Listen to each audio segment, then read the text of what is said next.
Hi guys, welcome back to my channel. If you're new, my name is Carla and I make motherhood and lifestyle videos here on YouTube. I also make vlog videos and show you guys a bit of my life. So if that's something that you're interested in, then hit the subscribe button below. In today's video, I'm going to be sharing with you my regretful purchases that I bought for my baby boy. So if you're pregnant and don't really know what to buy and don't want to waste your money, then this video is for you. So just keep watching. The first thing that I bought and regretted buying for when my son was a newborn were baby t-shirts that don't button up underneath the crotch. These were a bit pointless for me because every time that you would pick the baby up, the t-shirt would roll up and expose his stomach. So that's one thing to keep in mind, especially if you've got a winter baby on the way. The second thing are the baby scratch mittens.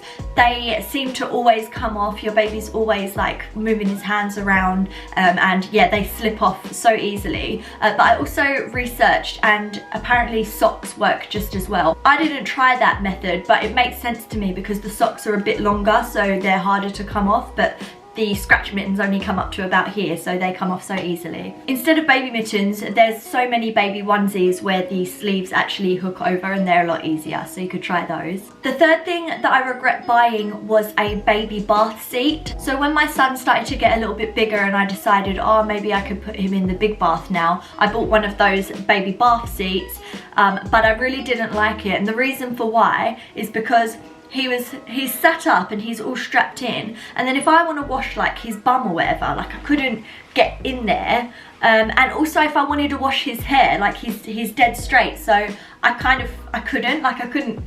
He needed his head to be tilted back so that I could put water over his head, but this bath seat, the water just goes in his eyes, and yeah, so I used it literally one bath time and I've never used it since because I just think it's pretty pointless. So if I was you, I would just keep using your lay down one or whatever you're using at the moment. And then when your baby can actually sit up, just get like a slip-proof mat for the big bath. The fourth thing that I regret buying was the baby mesh food feeders, and I know so many women absolutely love them, but the reason I didn't like the mesh one was because anything that I would put in it, the food would get stuck to it and they really didn't clean very well. They're a really good idea if you're worried about your baby choking, but inside here, this is one that I've actually already washed up, and I don't know if you can tell, but there's all bits of like plum stuck in this seam. So this seam is really thick around the outside and it's impossible to wash. You take it off like this and then you wash this part, but yeah, it's so you put it that way when you actually give it to them, but yeah, on the other side is this seam, and that's what the food seems to get stuck to. So I didn't like this. My son actually eats like hard solid foods now, so I'm not worried about him choking, but for my next baby, I do think it's a good idea. Look, can you see all the bits of plum there? I do think that they're a good idea, but I'd probably they have the plastic ones. It's like a more rubbery piece of plastic with holes in it. That one seems a lot easier to clean, so for the next baby I'll probably get that one. The fifth regretful purchase, and this wasn't actually something that I purchased, it was something that I was given, was the Jolly Jumper, the one that goes into the doorway. My cousin used this with her baby and absolutely loved it, so she passed it on to me and we didn't really get on with it. Devon isn't really one to jump up and down, so when I put him in it, he was kind of just like walking from side to side and he kept nearly hitting his door on either side of the door frame, so I just had anxiety the whole time that he was in it, and I had my hands like either side of his head like trying to make him not hit the doorway. So I actually think that the Jolly Jumper is quite dangerous. I don't know about the big ones with the metal frame, they might be a bit safer, but yeah, the one that I used was the one that clips above the door frame and we really didn't get on with that one. So I've given it back to her because she's expecting a baby in a couple of weeks, so maybe she can use it with her new baby. The sixth thing on the list is baby shoes. I think baby shoes are so pointless, especially when they're newborn. Do not waste your money on baby shoes. Just get like cute socks with like a matching bib or something. Don't worry about baby shoes. When your baby's a newborn, they kind of like wriggle around and they rub their legs together and stuff, and the shoe just will come off. It will take you about 15 minutes to put the shoe on and it comes off in 1 second. So I think that baby shoes are a big waste of money. Devon is almost 11 months and he's only just started to wear shoes now. He's been crawling for a while, so anytime I would put shoes on him when he was crawling, again, they would fall off. There's one pair of Nikes that he's got that are quite soft. They're the free runs. They're okay. They're good at staying on and they're actually quite easy to put on. But any shoe like the Nike Air Max or something that's like a bit harder and thicker, they come off so easily. So I'll probably wait till he's actually walking to put him in those more like solid trainers. Before then, I really wouldn't put your baby in baby shoes. They're pointless because they're not even walking. But yeah, if you want to buy them, that's fine. Just take a couple of cute pictures, but your baby won't stay in them for the whole day. I doubt it. The 7th thing on my list are, so when I was pregnant and researching these videos, everyone was saying to get zip-up onesies instead of button-up onesies. I actually prefer button-up onesies because some of the zip onesies they only zip from top to bottom. Devon was born in August, which in Australia is winter, so I'd rather just like unbutton a few at the bottom and get just his legs out so his top would stay covered, whereas the zip ones, it had to like completely open.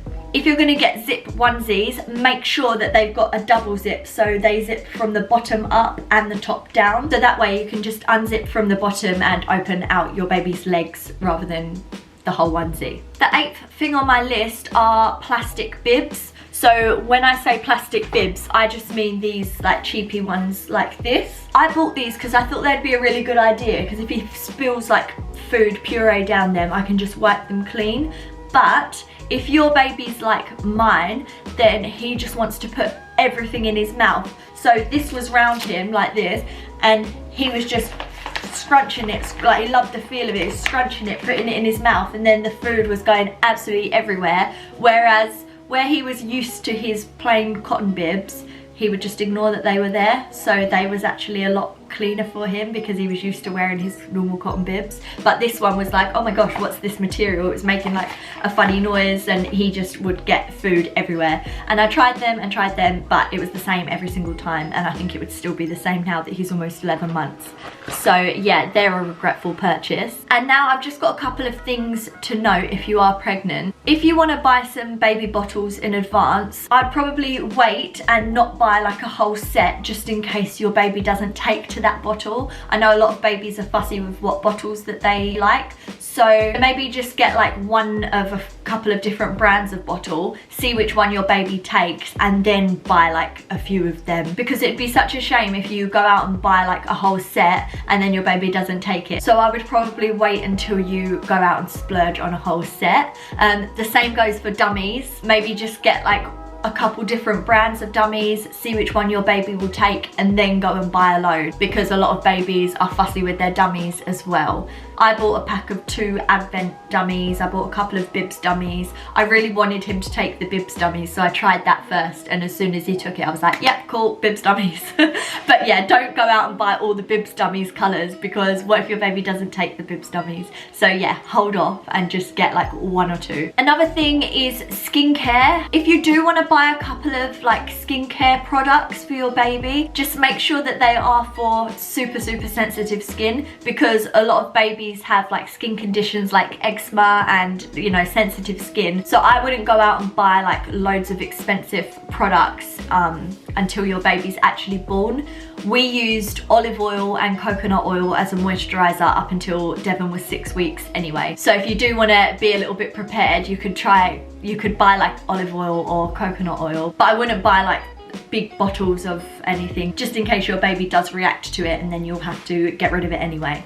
At the shops they sell heaps of little mini sample size lotions and body washes, so you could try doing that so that you don't have to spend a lot of money, and then once you know that your baby won't react to it, then get the big version. So guys, that is all of my regretful purchases that I bought for my baby. If you found this video helpful, please give me a like and also subscribe down below. I make a lot more videos like this. If you're a mum and you've also got some regretful purchases, put them in the comments below so that we can all read them and see what your experience was. If you're pregnant, I wish you all the very best of luck. I'm so excited for you, and thank you so much for watching. Bye.